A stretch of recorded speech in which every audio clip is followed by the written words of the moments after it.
আসসালামু আলাইকুম। আজকে আমি নেহেরি রান্না করব। 1 ঘন্টায় কম সময়ে নেহেরি রান্না, ইজি প্রসেসে নেহেরি। প্রথমে আমি ফুটন্ত গরম পানিতে নেহারির হাড়গুলোকে আধা ঘন্টার জন্য ভিজিয়ে রাখবো। তারপরে আমি এগুলোকে পরিষ্কার করে নেব। এই যে দেখেন, ভেতর থেকে রক্ত পানিগুলো বের হয়ে গেছে, এগুলো এখন পরিষ্কার হয়ে গেছে। এখন আমি এটার পানিটা ফেলে দিয়ে আমি এটাকে রান্না করব। পানিটাকে ফেলে পরিষ্কার করে ধুয়ে আমি এটাকে প্রেশার কুকারে দিয়ে দিব। প্রেশার কুকারে এটার সাথে আমি একটু মশলা দিব, গোটা কয়েকটা এলাচ, দারচিনি, তেজপাতা এবং একটু আদা রসুন বাটা, একটু হলুদের গুঁড়ো, একটু মরিচের গুঁড়ো। মশলাগুলোকে ভালোভাবে মিশিয়ে অল্প পরিমাণে একটু পানি দিয়ে দিব। এখানে আমরা কোনো তেল ব্যবহার করব না।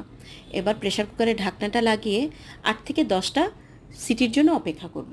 সিটির পরে আমরা একটা পাতিলে হাড়গুলো ঢেলে দিব এবং সামান্য পরিমাণ পানি দিয়ে, যতটুকু পরিমাণ লাগে সেই পরিমাণ পানি দিয়ে আমরা বলক আনাবো এবং কিছু কাঁচামরিচ দিয়ে দিব। অন্য একটা কড়াইতে আমরা পেঁয়াজ রসুন দিয়ে এটাকে বাগার দিব। পেঁয়াজ রসুনটা ভালো করে ভাজা ভাজা হলে একটু শুকনো মরিচ কেটে দিব। শুকনো মরিচটা, পেঁয়াজ মরিচটা একদম ভাজা ভাজা হয়ে গেলে এখানে আমরা একটু আদা রসুন বাটা দিব, একটু হলুদের গুঁড়ো দিব, একটু মরিচের গুঁড়ো দিব, দিয়ে আমরা জাস্ট এটাকে ভাজা ভাজা করে নেড়ে ঢেলে দিব। ব্যাস, হয়ে গেল আমাদের নেহারি।